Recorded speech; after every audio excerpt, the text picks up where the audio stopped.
अस्सलाम वालेकुम, good morning. क्या हाल है सबका? आई होप बिल्कुल ठीक होंगे, एकदम ज़बरदस्त मज़े में अपनी अपनी ज़िंदगी को कर रहे होंगे enjoy. Welcome to my channel, welcome to another vlog, welcome to another day. कहते हैं आप सबको अपने इस नए व्लॉग में खुशामदीद। और जी सुबह सुबह का वक्त है, ऑलमोस्ट 12:30 से 1 के दरमियान का वक्त होगा। और ज़ियाद का नाश्ता हो चुका है बिल्कुल रेडी, और इसके बाद बनाऊंगी अपना नाश्ता। So this is my breakfast for today.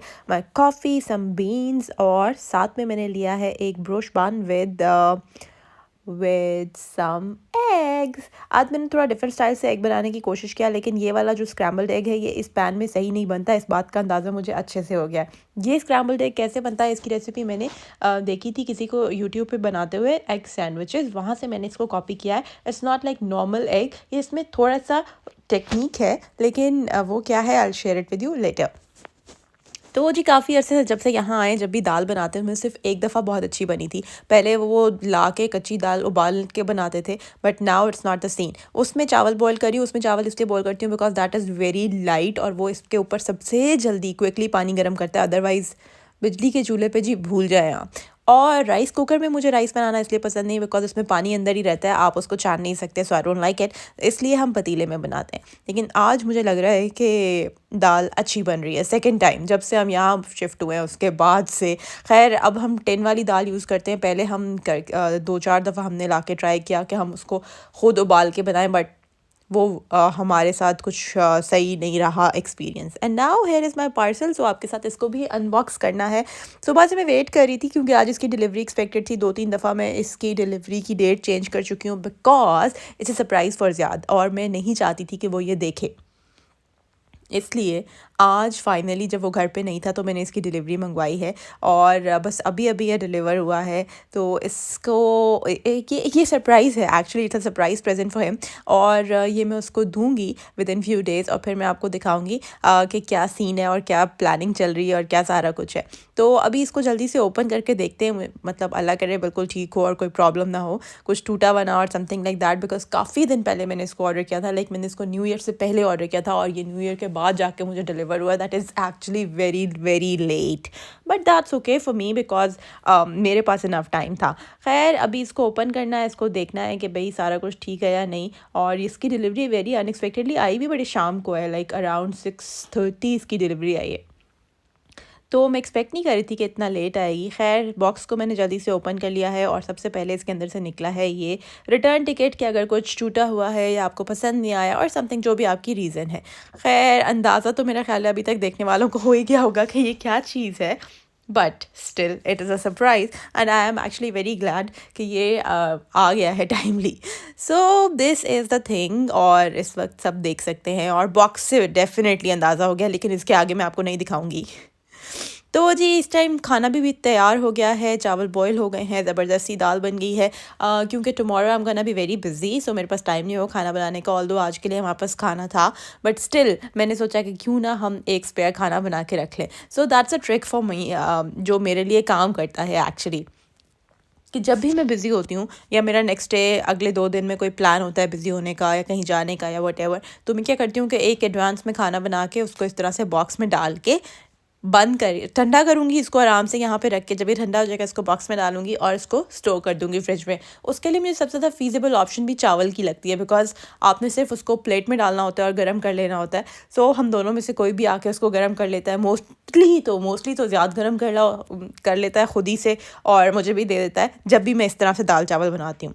सो आज मेरा प्लान है योगर्ट केक बनाने का। ये रेसिपी मैंने कोरियन केक की देखी है यूट्यूब से। इस रेसिपी में मेरा कोई हाथ नहीं है अपना, और मुझे इस रेसिपी के बारे में कुछ नहीं पता। यहाँ पे मैंने 3 एग योक्स ले लिए, और बहुत ही इंटरेस्टिंग, बहुत ही यमी लगता है मुझे ये केक, और कई अरसे से मैं इसको देख रही थी। इनफैक्ट मुझे याद है कि जब कोरियन नहीं, इनफैक्ट जापानीज़, जब ज़्यादा जापान गया था तो मैं उसको बोल रही थी कि यार तुमने वो नहीं खाया जो जापानीज़ का मशहूर केक है, तो तुमने क्या किया है वहाँ पे। But he is not into sweets, तो इसलिए उसको कोई ख़ास शौक नहीं था। एनीवेज इसमें जो इंग्रेडिएंट्स हैं वो भी काफ़ी वियर्ड है। इसमें मैंने 16 चम्मच जो है 16 चम्मच 16 चम्मच मैंने इसके अंदर दही डाला है, 3 चम्मच मैदा है, थोड़ी सी चीनी है एंड लेमन जेस्ट है, एक बहुत बड़े साइज़ का लेमन, उसका मैंने लेमन जेस्ट लिया है, कुछ कॉर्नफ्लावर है, लेमन जूस भी जाएगा इसके अंदर, एग वाइट्स भी जाएंगे। मतलब बड़ी डिफरेंट सी रेसिपी है, लेकिन लेट्स सी कि एंड रिजल्ट क्या होता है, because I am very excited about this. और मुझे कोई समझ नहीं आ रहा अभी तक कि ये क्या बनने वाला है, because it has so much yoghurt. खैर इस वक्त मैंने इन सारी चीज़ों को एग योग के साथ यहाँ पे स्टैंड मिक्सर में बीट करने के लिए लगा दिया है। स्टैंड मिक्सर में ये सारी चीज़ें बीट हो जाएंगी, उसके बाद मैं इनको निकाल के दूसरे बोल में डाल लूँगी। और फिर यहाँ पे मैंने लगा दिए एग वाइट्स बीट होने के लिए। एग वाइट्स के अंदर मैंने लेमन जूस डालना था, वो भी मैंने डाल दिया है, बट स्टिल ये मुझे फ्रॉथी होती नज़र नहीं आ रही, तो मैंने थोड़ी सी इसके अंदर ट्रिक यूज़ करके क्रीम ऑफ टार्टर डाल दी थी। और जी फाइनली मैंने इसको बेक कर लिया है। ये काफ़ी देर बेक हुआ है, लाइक पहले 30 मिनट्स इसको बेक करना था, देन अगेन 50 मिनट्स इसको बेक करना था। मेरा मुझे लगता है अवन एक साइड से ज़्यादा करता है, तो मैंने उसको साइड चेंज करके ओवरऑल कलर को बैलेंस करने की भी कोशिश की है, बट स्टिल वो एक साइड से ज़्यादा ब्राउन हो रहा था। खैर I am still super excited to taste it कि ये टेस्ट कैसा करेगा, बिकॉज टेक्सचर तो फ्लफ़ी है, सॉफ्ट है, जिगली है, जिस तरह का वो दिखा रहे थे पिक्चर में, लाइक वीडियो में। लेकिन पता नहीं टेस्ट कैसा होगा। I am so worried about its test, क्योंकि आज तक मेरा कोई बेकिंग एक्सपीरियंस इस तरह से ख़राब नहीं हुआ। सो ये पहली दफ़ा कोई ऐसी चीज़ बनाई है मैंने जो सॉरी जिसकी वीडियो भी एक डिफरेंट लैंग्वेज में आ रही थी। खैर जी बहुत ही बुरा टेस्ट का एक्सपीरियंस रहा है मेरा। इसके अंदर बिल्कुल चीनी नहीं है, इसलिए मैंने इसको बिल्कुल अपसाइड डाउन करके इसके ऊपर थोड़ी सी आइसिंग शुगर स्प्रिंकल की है कि ये जल्दी जल्दी इस शुगर को अब्जॉर्ब कर ले, तो फिर शायद हम इसको खा सकें, शायद इसका टेस्ट जो है वो बेहतर हो जाए। बिकॉज इसके अंदर उन्होंने 2 पिंचेस ऑफ सॉल्ट डलाए थे और ये बहुत ज़्यादा है, लाइक सीरियसली ये बहुत ज़्यादा है कि ये बिल्कुल अच्छा टेस्ट नहीं कर रहा। उसकी वजह से लग रहा है इसके अंदर शुगर है ही नहीं। पता नहीं ये किस किस्म का केक है, मुझे समझ नहीं आ रही। मुझे अब बिल्कुल समझ नहीं आ रहा कि मैं इसका क्या करूं। आई डोंट नो वो लोग इसको ऐसे ही खाते हैं, इसका रियल टेस्ट ऐसे ही होता है, या ये रेसिपी का फ्लॉ है। Like I actually can't understand अभी तक कि क्या मसला है। थोड़ी सी मैंने इसके ऊपर चीनी डाल के कोशिश की है, अगर इसने आइसिंग शुगर को एब्जॉर्ब कर लिया तो मे बी ये मीठा हो जाए, और अगर नहीं हुआ तो फिर I will try with whipped cream, उसके साथ खा के देखूंगी। अगर उसके साथ भी नहीं खाया गया तो फिर कुछ नहीं हो सकता भाई। तो जी आइसिंग शुगर वाला एक्सपेरिमेंट तो हो गया है फ्लॉप, फिलहाल के लिए मैंने इसको छोड़ दिया है।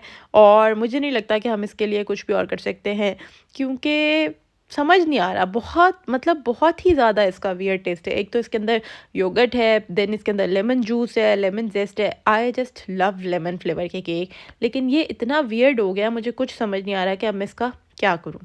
सो जी एग्जॉस्ट होके मैंने सोचा कि अब कुछ तो करते हैं। और हमारे बाथरूम में बहुत ज़्यादा मोल्ड आ गया, बिकॉज खिड़की हमेशा बंद रहती है और नहाने से बहुत ज़्यादा स्टीम हो जाती है। वैसे भी गर्म पानी यूज़ हो रहा होता है, कॉन्टीन्यूसली हीटिंग चल रही होती है। आजकल कुछ दिनों से मौसम बेहतर है, तो मैंने ये वाला पिंक स्टफ़ का जो है लिया है, और कुछ मेरे पास ग्लास एंड विंडो क्लीनर और दूसरे वाले सरफेस क्लीनर और ये मोल्ड वाला एस्टॉनिश का। तो ये सारे मेरे क्लीनिंग एजेंट्स हैं जिनको मैं इस्तेमाल करूँगी। ये सारा जो सामान आगे पीछे पड़ा हुआ है शेल्फ्स में नज़र आ रहा है, ये सारा बाहर गया, फिर ये सारा क्लीन हुआ, एंड दोबारा से अब इन सारी चीज़ों को लाके मैंने अंदर लगाया, and it is nice and shiny. सब चीज़ों को ड्राई करके विंडो को थोड़ा सा खोल दिया है, एंड इग्नोर मी, मुझे आप बिल्कुल मत देखें, बिकॉज इस तरह मेरी बड़ी गंदी शक्ल लग रही है, डर्टी ऑफ कोर्स इतना काम करने के बाद, but it is looking nice and shiny. So now it's time to kill some more time. Basically entertainment का कुछ वक्त वो चाहता है, तो मैंने काफ़ी देर स्क्रॉल करने के बाद जब मुझे कुछ नहीं मिला, तो मैंने कहा चलो क्यों ना लक्स स्टाइल अवार्ड्स ही देख ली जाए, बिकॉज इनकी बहुत ज़्यादा प्रमोशंस आ रही थी और बहुत ज़्यादा इनके टीजर्स नज़र आ रहे थे आगे पीछे, जिसकी वजह से मुझे बहुत इंटरेस्ट हो रहा था। तो मैंने कहा चलो यार मैं भी थोड़ा सा देख लेती हूँ। इसी के साथ आज के ब्लॉग को करेंगे यही पे एंड। होपफुली कि आपने इस ब्लॉग को किया होगा इन्जॉय। नेक्स्ट ब्लॉग में मिलेंगे, और बिल्कुल जी नेक्स्ट ब्लॉग आ गया, यानी कि सुबह हो गई। तो जी यहाँ पे सुबह सुबह अज़ियात का लंच हो गया है प्रिपेयर, नाश्ता जो है हो गया है, और डन सीन है नाश्ते का। नाश्ता कभी कभी हम बिल्कुल क्विकली कर लेते हैं, और आज नाश्ते में हमने बनाए थे फ्रेंच टोस्ट। ब्रोश ब्रेड से फ्रेंच टोस्ट बनाते हैं, और यहाँ पे मैं बना रही हूँ ज़ियाद के लिए ज़ियाद की फेवरेट भिंडी। जब से हम इस घर में मूव हुए आई गेस सेकंड टाइम बना रही हूँ। एक दफ़ा लास्ट टाइम बनाई थी, देन पाकिस्तान चले गए थे, और अब फिर वापस मौका मिला है, तो मैंने कहा चलो एक दफ़ा फिर से बना देते हैं। बिकॉज जब मैं उसके लिए भिंडी बनाती हूँ तो फिर मैं अपने लिए साथ में आलू बना सकती हूँ, बिकॉज वंस मैंने आलू बनाया था एंड ही वाज लाइक मैं आलू नहीं खाता, ही हेट्स आलू। अजीब बात है ना, लेकिन है। सो ये जो कबर्ड्स हैं इनको मेरा कुछ ऑर्गेनाइज करने का मूड है, कुछ इनमें और चेंजिंग करना चाहती हूँ मैं, कुछ मैंने सेटिंग की भी है, कुछ यहाँ पे मैंने चेंजिंग कर ली है, लेकिन अभी भी I am not satisfied, I will do something else as well very soon. So तैयार रहें। खैर यहाँ पे मैंने कुछ सेटिंग की है, लेकिन इसको भी अभी चेंज करना है, और विद इन फ्यू डेज़ आप ये चेंजिंग्स देखते रहेंगे साथ साथ कि क्या क्या हो रहा है। मतलब एक दिन मैं रखती हूँ, फिर मैं सोचती हूँ अच्छा नहीं, मैं इसको चेंज करके यहाँ से वहाँ ले जाती हूँ, एंड थिंग्स लाइक दैट। तो ये छोटे किचन में जो है ना, आप इसी तरह से काम पूरा कर सकते हैं, चीज़ों को यहाँ वहाँ करके। सो जी मीनवाइल ये हमारी भिंडी हो गई है तैयार, और ज़्यादा को चाहिए थी बिल्कुल ग्रीन कलर की भिंडी, उसको इसका कलर नहीं चाहिए था, ख़राब हुआ हुआ। खैर मैंने यूज़ की है टेस्को से लाके फ्रोज़न पैक, और यहाँ पे फ्रेश मुझे कभी भिंडी ऐसा नजर आई, मे भी एशियन शॉप से मिलती हो, क्योंकि बर्मिंघम में बहुत ज़्यादा वैरायटी होती है, उनकी एशियन शॉप बहुत अच्छी हैं। यहाँ जहाँ हम रहते हैं यहाँ पे इतनी अच्छी कोई ख़ास एशियन शॉप मुझे नहीं नज़र आई अभी तक। एक दो हैं, लेकिन दे आर ऑल लाइक उन सब पे इंडियन वैरायटी, इंडियन स्टफ़ ज़्यादा है। तो यहाँ पे मैंने बहुत ही यमी से आलू अपने लिए बनाने के लिए रखे हैं, बिकॉज मेरा बहुत दिल चाह रहा था कि मैं आलू खाऊँ। तो जी इन सब चीज़ों के साथ साथ यहाँ पे मैं बनाने लगी हूँ बर्गर सॉस, बिकॉज ये बहुत ज़्यादा यूज़ होती है हमारे यहाँ, क्योंकि मैंने ज़्यादा के लिए लंच प्रिपेयर करना होता है, तो सिंपल मायनीज़ या केचप लगाने से मुझे पसंद नहीं है। ओके मेयोनीज़ और केचप लगाना मुझे पसंद नहीं है, because it doesn't taste like that. So इसलिए मैं बनाती हूँ बर्गर सॉस। तो जी बर्गर सॉस बनाएंगे, mustard, lemon juice, mayo, tomato ketchup, और ये सारी चीज़ें मैंने निकाल के रख ली हैं यहाँ पे। मीनवाइल ये मेरे ज़बरदस्त से बहुत ही यमी आलू जो हैं रेडी हो गए हैं।